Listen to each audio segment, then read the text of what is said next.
Welcome to another edition of the Eye on Life podcast. I am your host, Brian Boyer, and this doesn't bode well. I'm already hungry, and we're going to talk to restaurant owners today. So we're taping this close to lunchtime. That does not bode well for me at all because food is on the mind. It's like when you go when you go to the grocery store, you should go when you're not hungry. Otherwise, you end up buying a bunch of items that you certainly don't need. But I'm thrilled and honored and humbled to have Billy and Gina Martin with us today, who are the owners of Martin's Tavern in Washington, D.C., and even more specifically, Georgetown. It's an institution. And here's the thing that's absolutely crazy, okay? I see restaurants going in and out of business all the time within a year, right? But you guys have been around for, it's 88 years? That's right. That's correct. Okay, that's a long time. So we're going to get into that. So anyway, Billy and Gina, thank you. Welcome to the Eye on Life podcast. Before we get started, I want to just a couple of housekeeping items. Okay, first off, I want to thank our show sponsor, mustny.com. I know hopefully most of us are vaccinated, but mustny.com, still get your masks. And I even if you don't want to wear the masks for the health purposes, they look good. It's like a fashion statement. So Must.ny, they're the sponsor. Head to that website, check it out. I also want to recognize some new listeners. We had a couple new downloads in Austria, so we're keeping the international theme. So if you're in Austria and you're making your way to the States and you head to the nation's capital here, Martin's Tavern, I'm telling you, give it a shot. You're gonna love it. It's 88 years. There's a reason why it's been around for 88 years. And then also Salt Lake City, a couple downloads from Salt Lake City, which is the first time we've heard from Utah. So welcome to the show. Welcome to the listeners. Welcome to everybody from every market. Thank you for listening as always. And if you like it, if you like the show, make sure you share us with your network of people. We want to get out there. So here's my question to both of you. Okay. This is very important. This was not on the outline that I sent you. I have a two-part question for you as restaurant owners. And I'm not going to, I have an opinion on this, but I'm not going to say, because I want to get this objectively. So two-part question. If I go to a restaurant and I go to sit at the bar, it's actually now a three-part question because I just thought of something else I wanted to ask you. That's what happens on this show. If I go sit at the bar and I just want to get a drink and maybe some appetizers, okay, how long should I expect? Like, what's the expectation for how long I should be waiting for the bartender to at least address that I am there at the bar? I know there are factors involved. It depends on how crowded it is. It depends on how big the bar is. I get that. But I've had this discussion with several people, and I have sort of my thought on it. But I want to get your thought because you're the experts. When I sit at the bar, how long should it take for the bartender to acknowledge that I'm there? Well, I'll go ahead and answer that because I bartended for 18 years. So as I started out very young, when I was old enough to serve drinks. But for me, if you want to be successful, you better acknowledge that person immediately, as quickly as possible, no matter what.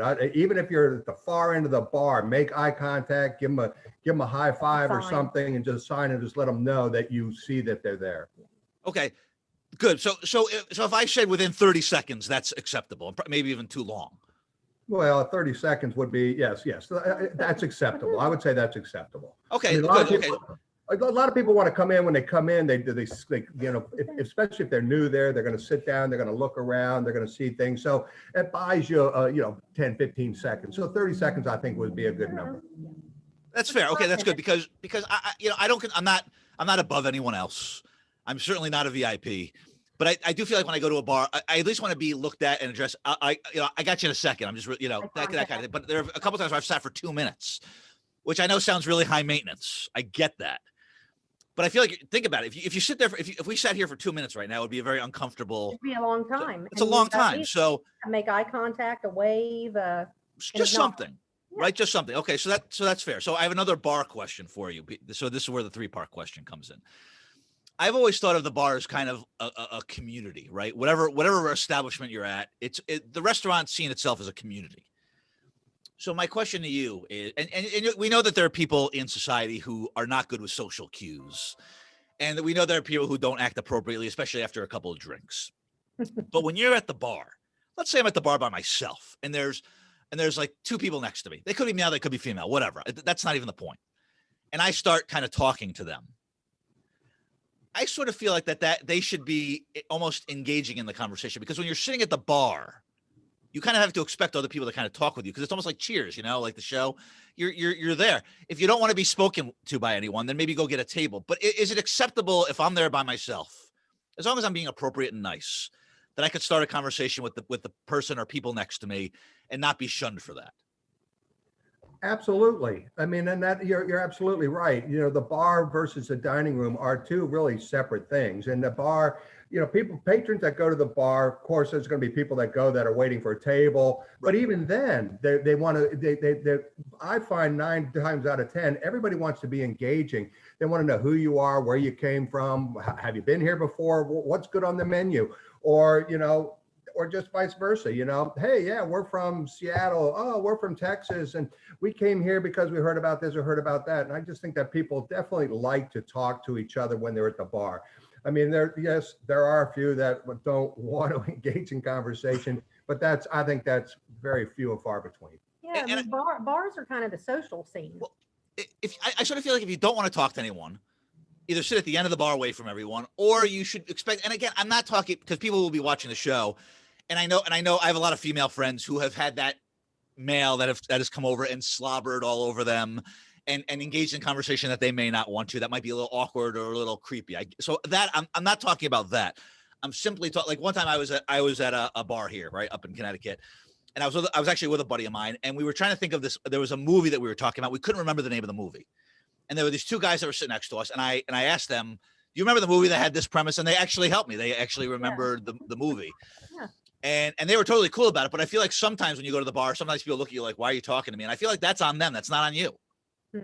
Oh, definitely. It definitely is. And back to your point, like even with, again, things are different now, but when females come in, that's one thing with our restaurant at Martin's Tavern. We've always prided ourselves on that. Single females could come in and come to the bar. And that's where, an average bartender to a great bartender, whether it's male or female, it doesn't matter. You're keeping an eye on your guest so that you don't have that slobber, especially later in the evening, slobbering drunk, guys or whatever coming over on them. You keep an eye on them and make them feel comfortable, feel safe.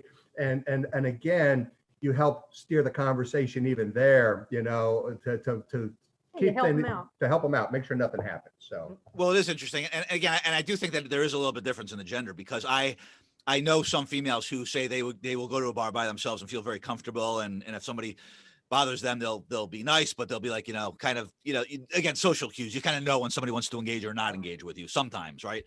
But I also know some females who are very uncomfortable because they feel like they're targets. They're there by themselves. And so automatically they become a target, which is unfortunate. But that's an interesting point, that the establishment kind of keeps an eye on that. So here's the third part of my question. Oftentimes I will go to a restaurant, and I like to sometimes engage with the server, right? Just, I think it's fun sometimes. I'm not saying not crazy. I know they're busy, but I might say, like, what do you recommend? Or, oh, I like this and this. Which one do you recommend? Which dish? And usually they're very honest. They'll say, well, I don't like chicken, so I wouldn't get that one. Or I don't like seafood, so I wouldn't get that one. Or I prefer whatever. And I read something, an article a while back that says that servers do not like it when people do that. It's kind of annoying. It's kind of like, just get the order in. So here's my question. Again, social cues. If I engage somebody and I say to the server, I'm going to get the, this salad, the Cobb salad. Do you recommend it? Is that restaurant? Is that acceptable? Is that etiquette, restaurant etiquette, or should I just order what I want and not bother them about that? Well, you know what? I'm just going to tell you right now, being in the business for 40 years, and when I go to restaurants, I always ask. Always. I will ask the server, Always. hey, I'm thinking about, what? And usually what I'll do is I'll give them a choice of 2 dishes. I'm thinking about this one, or I'm thinking about this one. Which way should I go? And they always will answer that very good. Now, if you go and say, hey, I'm thinking about the Cobb salad, and you give them one option, but still, I think that they should steer you in that direction, and again, that just, to me, if you want to have a very successful place, I mean, if you got a server goes, I don't know, you order what you want.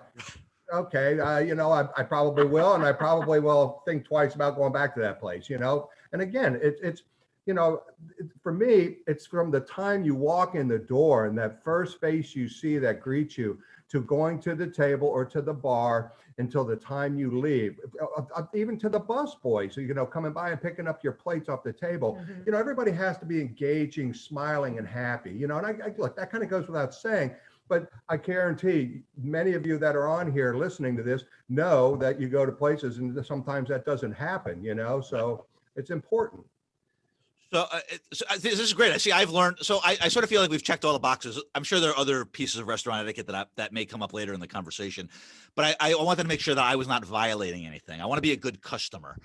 You know, Also, Brian, also on topic, you know, is like us in different places have dishes they're known for. So Exactly. our servers are more than happy to say, well, you know, to recommend this or that, or to say, hey, we're known for this dish, or you might want to try, you know, like our hot brown. Everybody doesn't do a hot brown and they don't know what it is. They don't know what the sauce is, that it's a cheese sauce that's reduced with beer and it's really good. And somebody might never pick that or try it without that server saying, hey, you know, how about trying this? that sounds very good, but very dangerous. It's Well, it very is. dangerous. So let me ask you this. So I want to give I want you to be able to give a little bit of a background on Martin's Tavern, but I do have a question for you also, going back to the whole customer service thing, because customer service is key, obviously. Absolutely. And I know you guys are top notch. There's a reason why you've been around for 88 years. Mhm. The restaurant, not you guys. I want to be very clear. Let's be Thank very you. clear. Not you, the restaurant. Okay, but the I feel restaurant. like 80, I feel like 88 years sometimes. Okay. Sometimes I get that too. But the restaurant is, so you sustained it, and you know we say that, you know, the customer, you know, there's the old adage, the customer is always right.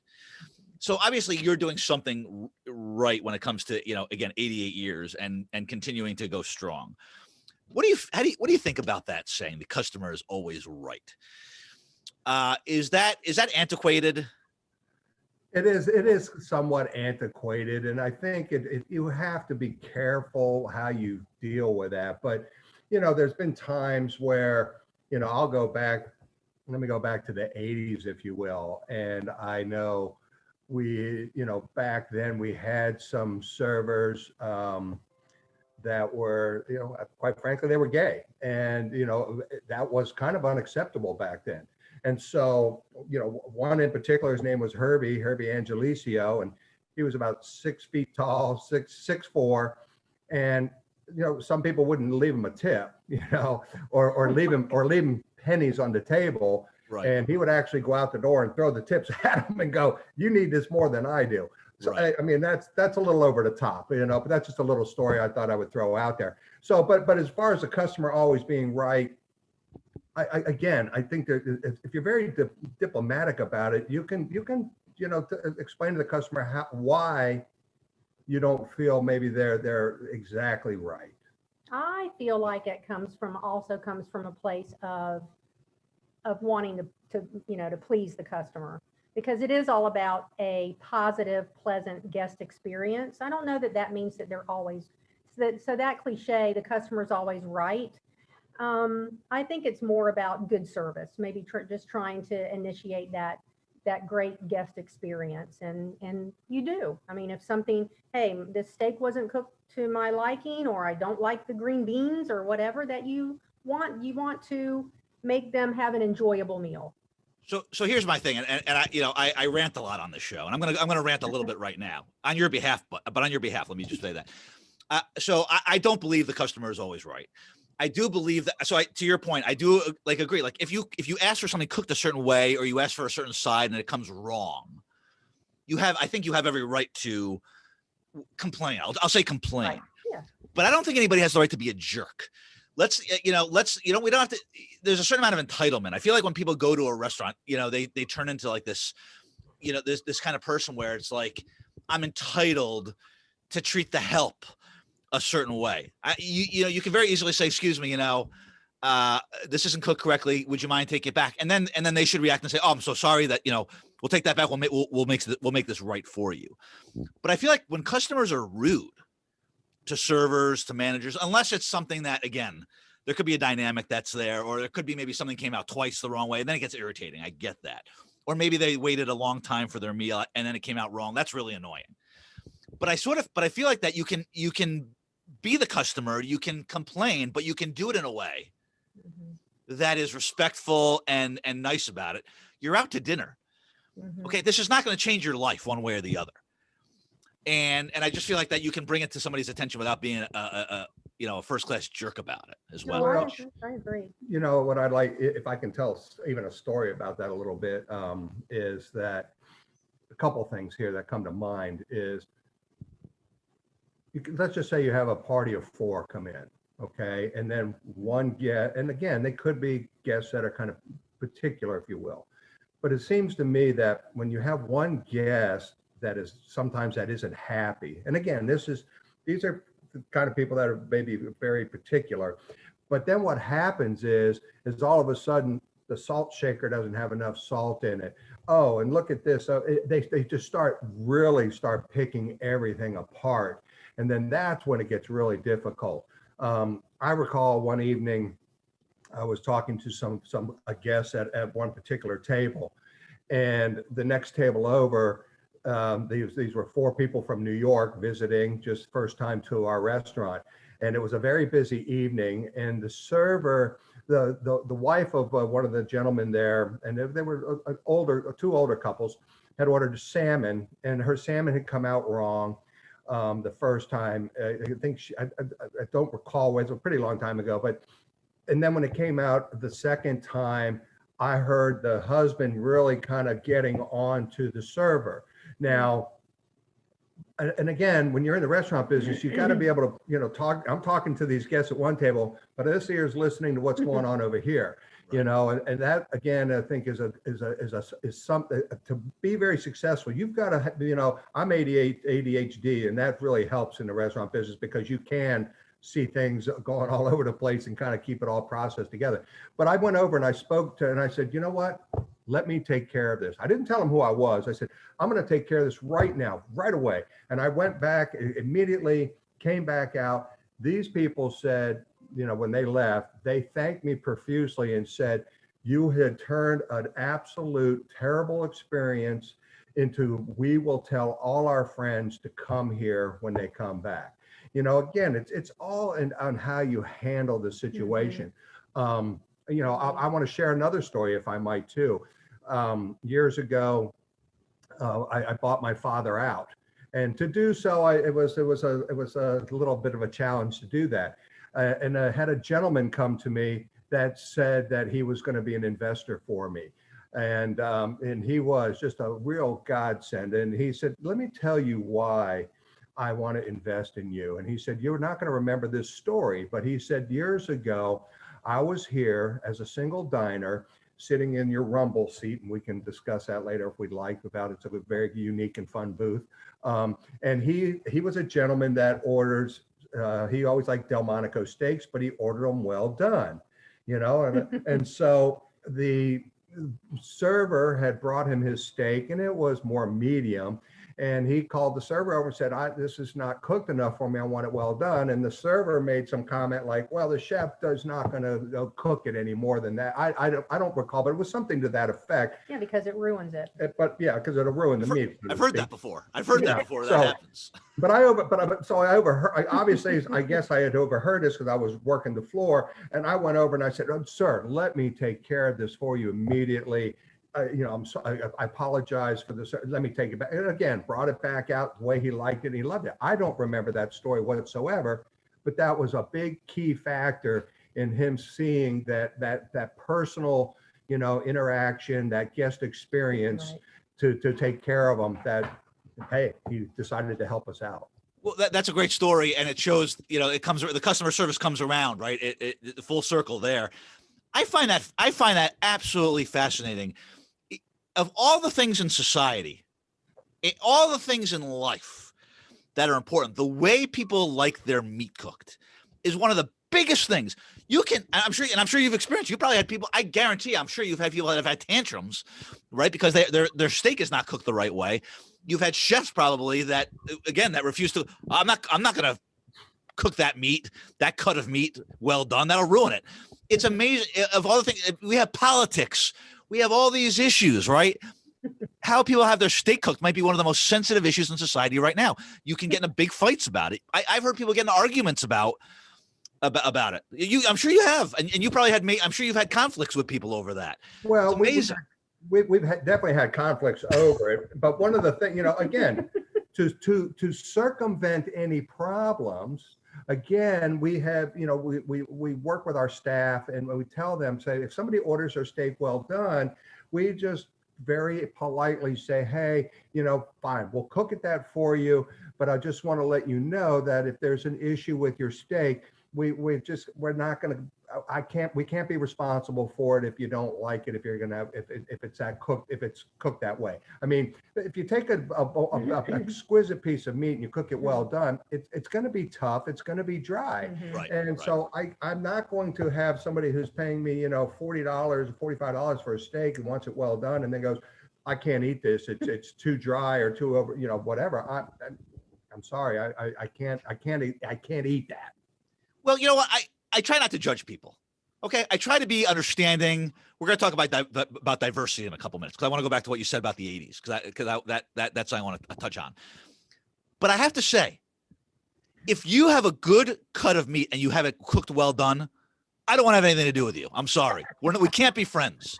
I don't care if our political viewpoints, I don't care religious, that I have a problem with that. I'm half kidding, but there's something wrong with that. I sort of feel like, what kind of values do you have if you're having that meat cooked well done?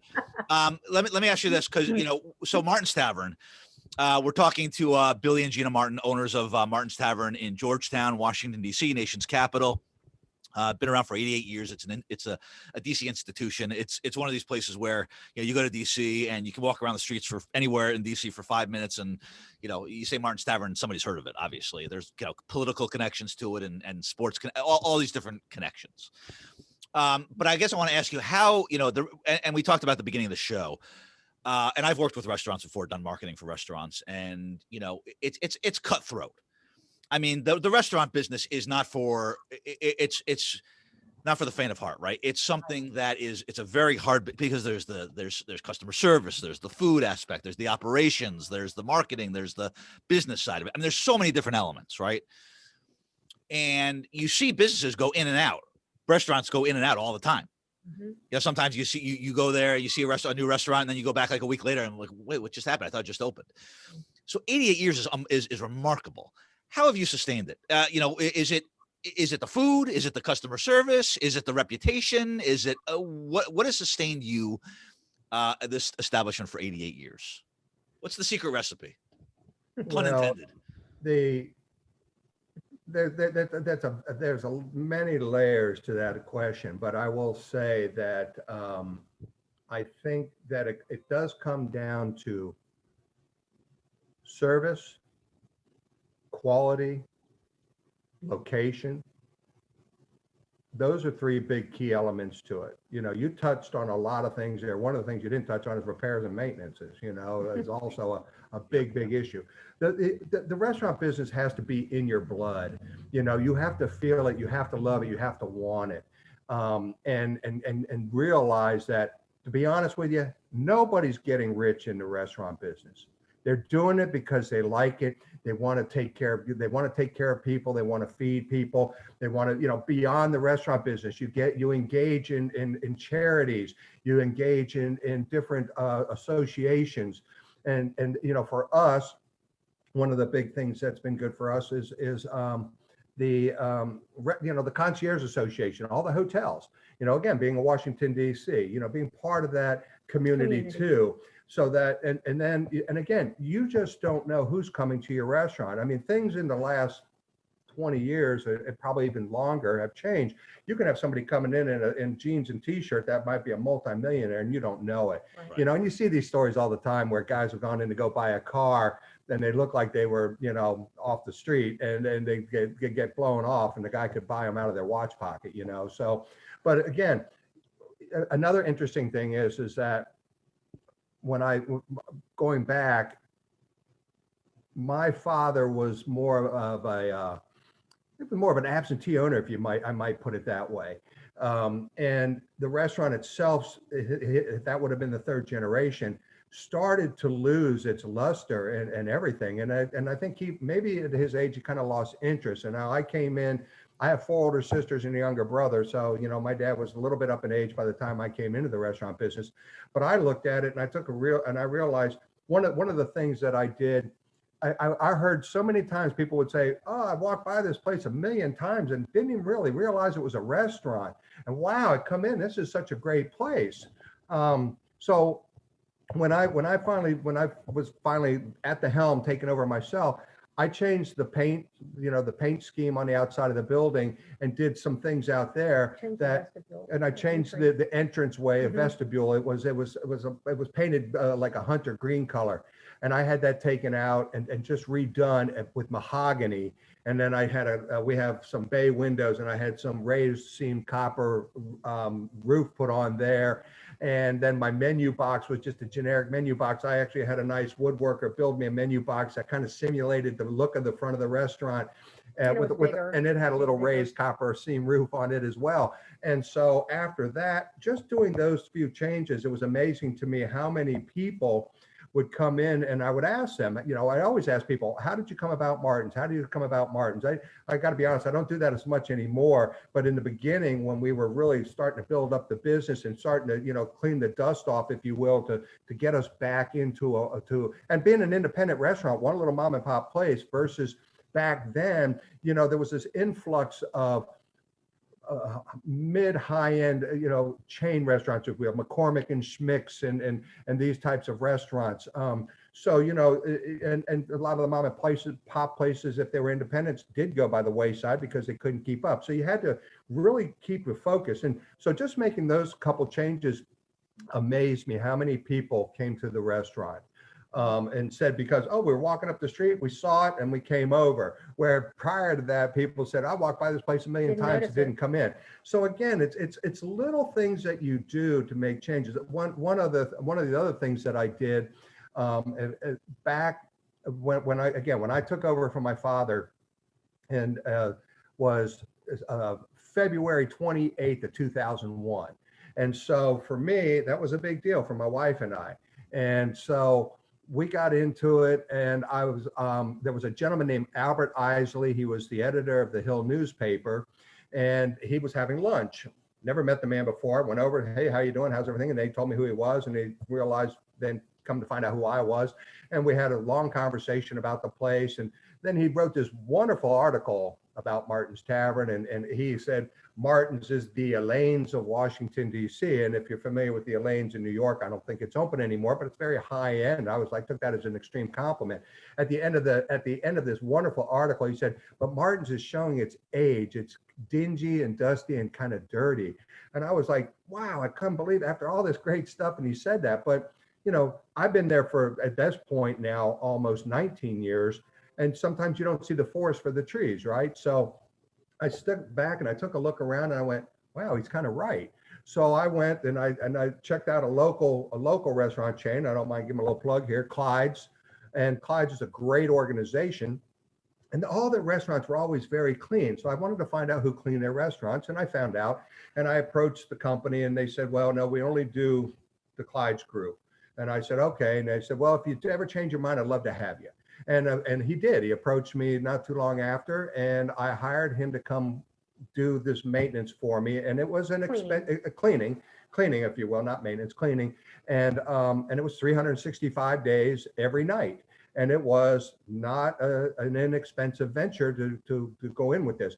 Again, that one item, that one change we made there, again, the many people that came in, that because we have a lot of regular guests, but so many people came in, wow, I've never seen it. This place is so clean. It's so clean. It's so clean. And another thing, when you're in a restaurant business, how do people rate a lot of restaurants? On the bathrooms, so you want your bathrooms to be really clean too.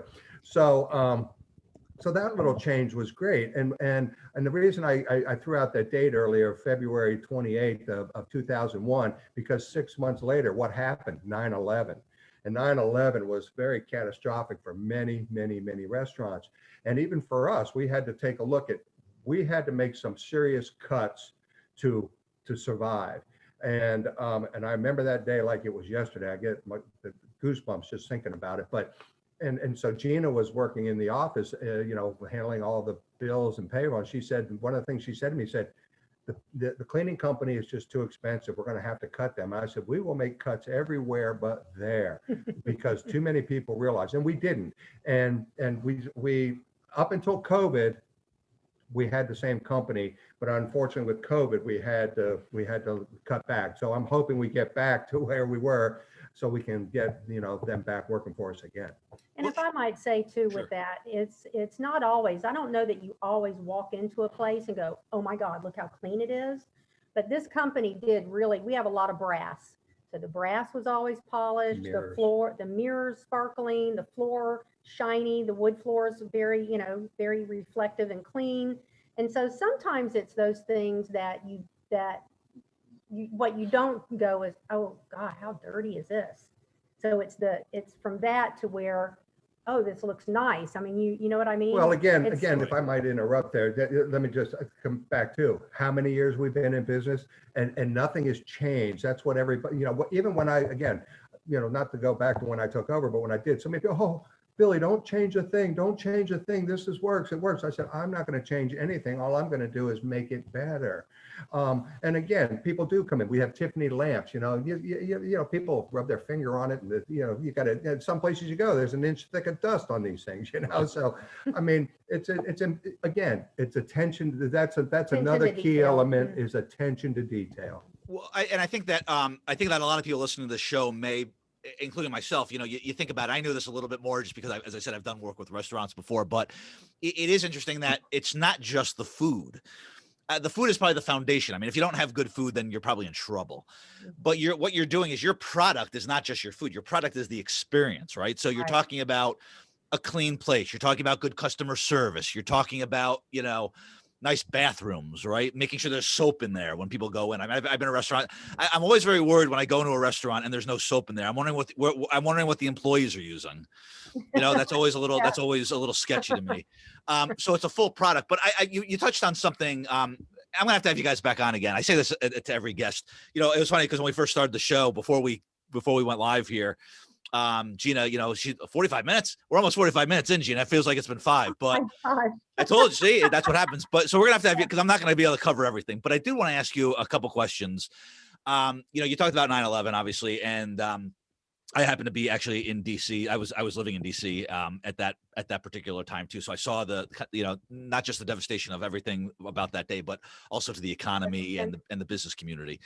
But and I'm not comparing COVID to 9/11. I'm not at all. But I do want to ask you, just because that is something else that has impacted business, and it's something that's more recent. And a lot of restaurants have gone under, obviously, during that time. And a lot of restaurants, I think most restaurants, have struggled. There's been a pivot in the way you do business. There's been changes in coming out of it now, right? Hopefully things are starting to normalize a little bit. Again, we could do a whole show on just that, but if you could kind of just give me the abbreviated version of kind of what you've experienced during COVID and how you've kept your operation alive during that time. Well, I'll just say, with COVID, I know, and I'm on the board of the Restaurant Association here in Washington, D.C., and I haven't asked for the numbers recently, but I guess maybe 2 months ago, I think the number is we lost 110 restaurants in Washington, D.C. due to COVID.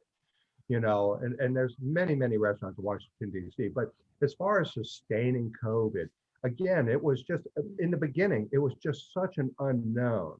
And again, you have people that are in government that are in charge, and it makes it very difficult. And well, even right now, here we're in Washington, D.C., and we got Virginia to the left and Maryland to the right. No political affiliation there, just left and right. And, right now you can sit at the bars in Virginia and Maryland, and they've opened up very much so. The mayor here has not opened us up. And I know that's a big, big part right now. We're still at 25%, and people are kind of scratching their head to why. Now, the reason I say this is because when COVID initially started, for us, St. Patrick's Day is a big day. Well, if you're going to do St. Patrick's Day, you got to order lots of, Irish beer, you know, the Guinness and the Harp, and you know, you've got to have for us corned our beef food and- is corned beef Yep. and cabbage and Yep. lamb stew, and then Right. so we had all this product that we had ordered, and then the mayor decides to shut down March 16th at the beginning of COVID. And again, that was expressed to her that there's many restaurants in the city that have a lot of inventory. I mean, I don't think it would have hurt to wait 2 more days, but you know, I digress. So we ended up with a lot of product at that point. So we ended up donating a lot of it. Gave it to the employees. Gave it We to, did, yeah. mhm. We did a lot to employees. We started doing that sort of. So again, this whole COVID thing was just so new and so raw that you had to listen closely to what are the things people are doing. For us, we didn't do much to go business. We didn't do a lot of carry out or delivery. Mhm. So that was a whole new function for us, and we did very well with that. And the key that through this whole thing, and you know, because I could talk all day and I won't, has been my staff. The core staff and my Yeah. management team have given their blood to see that we stay afloat and have. do. I mean, in the very beginning, the managers were actually even getting in their cars and delivering the food themselves, Mhm. you know, and just I can't thank them enough for what they did. Mhm. And so as we've gone through COVID and we've learned, again, it has been all about social media is a big aspect of it too, because you've got to get the words out there. You know, we have a nice little newsletter that we do every Wednesday, just getting good information out to people so they know what's going on, and that's just important. But I just really feel that you know, that the biggest thing has been the hearts of my staff to take on roles. And what has changed during COVID is the fact that jobs now are different. And what I mean by that is, you know, before when we had, you know, people on the front door, the hosts and hostesses, you know, the greeting people, not just answering the phone, taking a reservation, and then greeting them and taking them to the table. Now it's, I've got to, you know, clean the tables. I've got to help bus the tables. I've got to Take people's temperatures. people's Make sure temperatures. they know the mask rules. So much. with people, you know, contact, taking people's Contact. names and phone Mhm. numbers, you know, wearing gloves, masks, cleaning the doors, the windows, you know, everything. So, I mean, so everybody's job has changed. And I have to be honest, I've had some, you know, that one of the things about Martin's Tavern is the continuity of my staff. And I have people, and I know, Brian, we talked about this and we're going to be featuring him. His name is Payan Arias, who's been with me for 40 years working prep. And again, you know, he's a wonderful guy. You know, he's got a wonderful family. He's a grandfather now. You know, he's been working since he was 17. And uh, anyway, a lot of staff like that. But I have some staff members that have a longevity like that who don't want to come back for some selfish reasons, unfortunately. So, you know, and some of it is because, hey, when you come back, I just have to let you know that your job is going to entail not just A and B now, it's A, B, C, and D. Well, I don't want to do that. Well, okay. So, you know, that's part of the challenge now for us too, because we are hiring new people and bringing new staff on, but people are, because they know what an institution we are, they're excited about coming to work for us. But I will say the job market or the job pool out there is very thin, Small, very very small. thin. So, you know, it's very hard to find really good help right now too. I love what you're saying about, you know, the culture that you've created. And I think the culture that you've created in the restaurant shows, you know, that it's reflected in obviously in the dedication of the employees. You know, somebody who's been there for 40 years. I mean, that's amazing. That's always a testament, I think. And I want to ask you this because, you know, Washington, D.C. is an extremely diverse city, right? It's, you know, when I was down there, I learned so much from so many different people from so many different backgrounds. I know people say, well, they're in Georgetown. It's not that diverse in Georgetown, but DC is diverse, right? Overall. And, you know, there's a lot going on today in society with, you know, with diversity and inclusion. And I think that, restaurants play a role in that a little bit, based on who they hire, based on who their clientele is. And I know that obviously you have a very diverse staff. You've had that's been something that I know you've always prided yourself on, having a very diverse staff that's inclusive. And I know that you also have a very diverse customer base as well. How have you had the opportunity, especially with everything going on in society right now? How have you had to pivot at all in how you make you ensure a welcoming and inclusive environment, not only for your staff but for the people who are your customers as well? Is there anything that you've had to do to kind of pivot through that? How do you make sure that you remain a restaurant that is diverse in clientele and staff? Well, I'm going to be honest with you. I don't see where we've had to change a thing, because that has just been something that We've always done. have always done, and it's extremely important. I mean, Martin's Tavern, again, with and I go back to what I said before, just even having this relationship with all the different hotels. I mean, Washington, D.C., it's where business from all around the world is done. I mean, people come from everywhere. I mean, big conventions and exactly. visitors, Yeah, tourists, everybody. So, you treat you look forward to having these people come in. I mean, many articles, again, Martin's Tavern on the corner of Wisconsin and N Street in Georgetown. And we're only, we're a small little place, 98 seats altogether.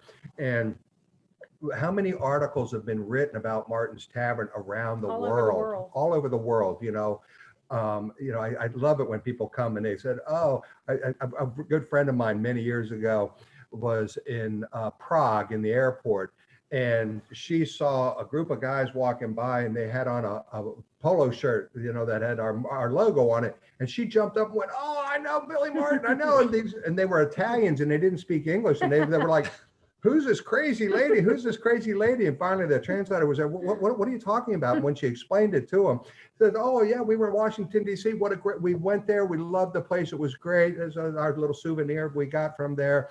And she was just so excited to think that she's all the way around the other side of the world just to see, again, an independent restaurant. And here's guys wearing, our logo over there. So, well, that's a huge reflection. And I, just even in the outpouring on, social media, the people who you engage with, a lot of people have said, I've spoken to people, I've seen it written, that it's not only the food, it's not only the product, but it's the embrace, the how you embrace everybody that walks into that restaurant, and everybody, treated well.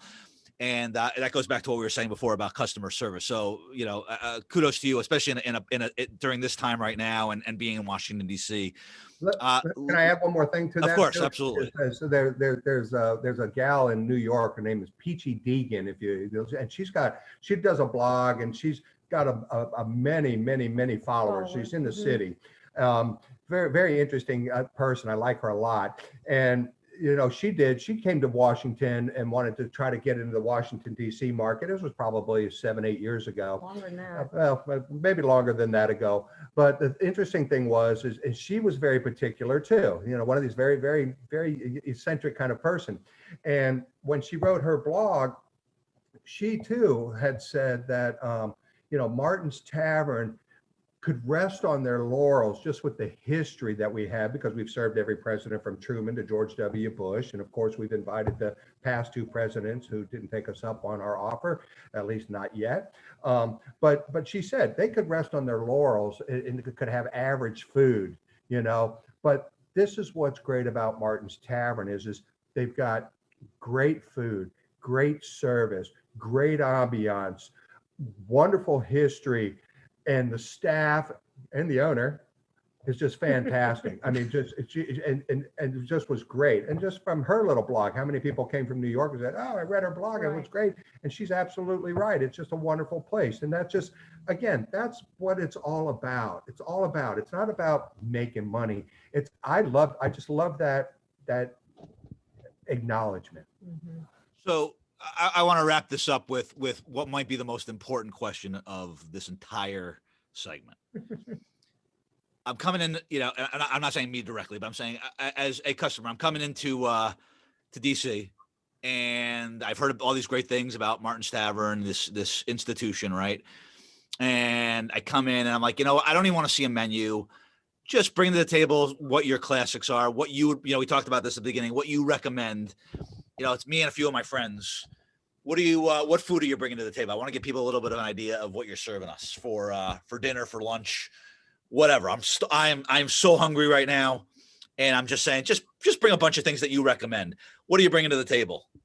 Well, I will have to tell you, one of our signature, if not our most signature dishes, are crab cakes, and we do these little petite crab I cakes. love crab cakes. That we're going to bring those out to you. We're going to start you with the little petite crab cakes, but there will be questions in there. Anybody got any allergies? Do you, if you don't want to bring crab cakes out, they don't like seafood. So I don't hang out with people that don't like seafood. Just for the record. Exactly. So everybody does an ahi tuna, but our ahi tuna is fantastic. So it's really good. We also do a wonderful beet salad with goat cheese. It's just a fantastic, the way the presentation on that is. So those are kind of your starters there. And the rarebit appetizer. Yeah. So toast points. Right. And our Welsh rarebit, which is also a great with toast points, and people are like, well, what is Welsh rarebit? You have to look it up. I mean, I can tell you it's a cheddar cheese beer reduction.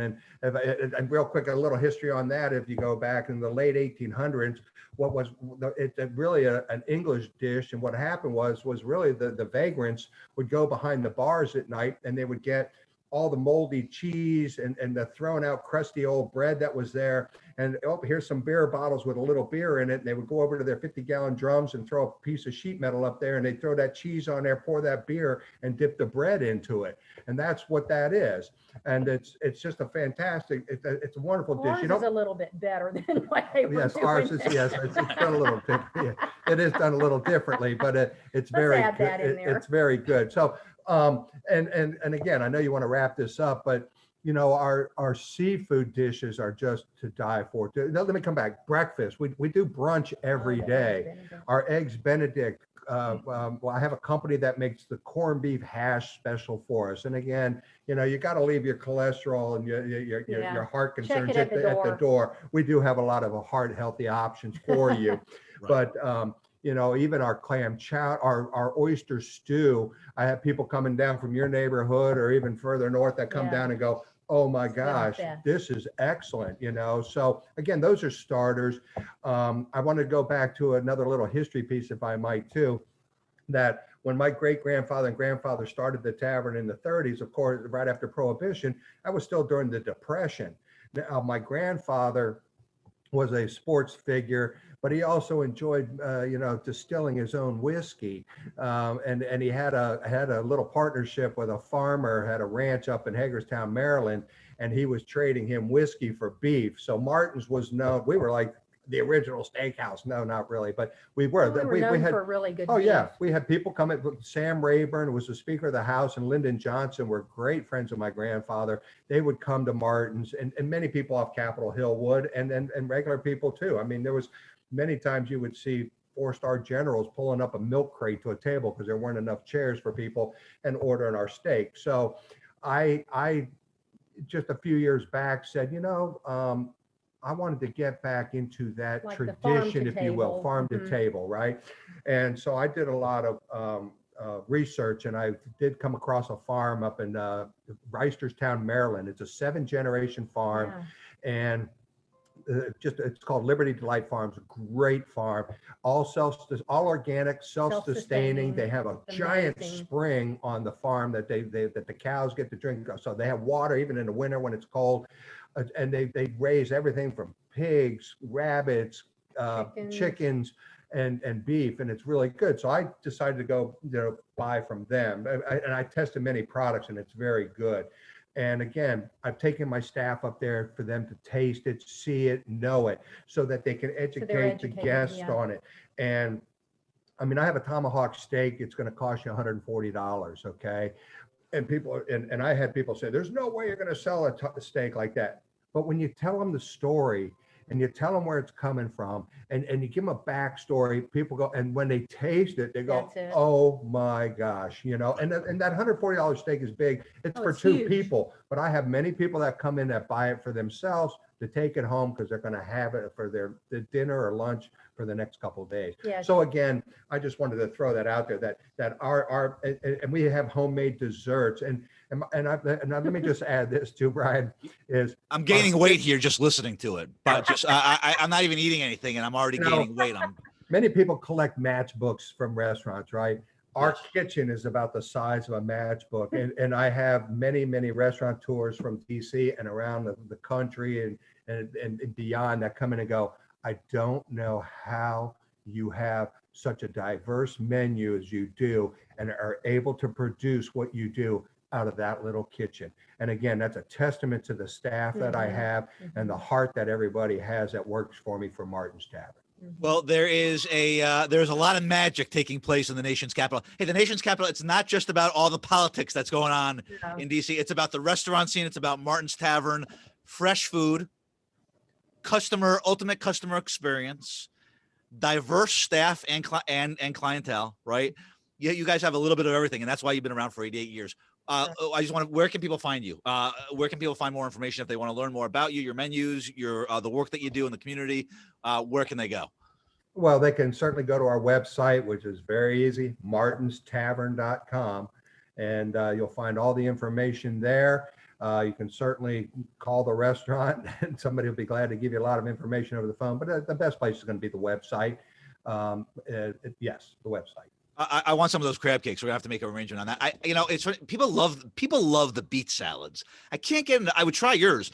I can't get into beets. It's always something. I think I was scarred when I was younger because I think my parents made me eat beets, and you remember when you're young, you have to eat the beets to get the dessert. So I think I'm scarred from beets, but I'll definitely try the crab cakes for sure.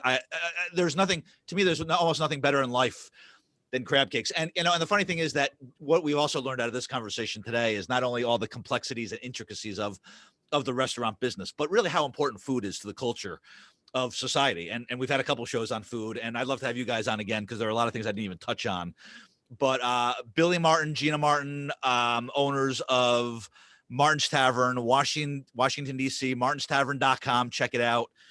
If you're, I recommend eating something before you go to the website because wherever you are in the country, you're going to want to fly there right away to get some of those crab cakes and some of those other delicious seafood dishes. That sounds amazing. Let me say this too. We have shipped our crab cakes, and we also have shipped a lot of our meats to people that look and go, oh, I got to try it. Can you ship it? We will do that too. Well, I kind of want to know what $140 steak tastes like.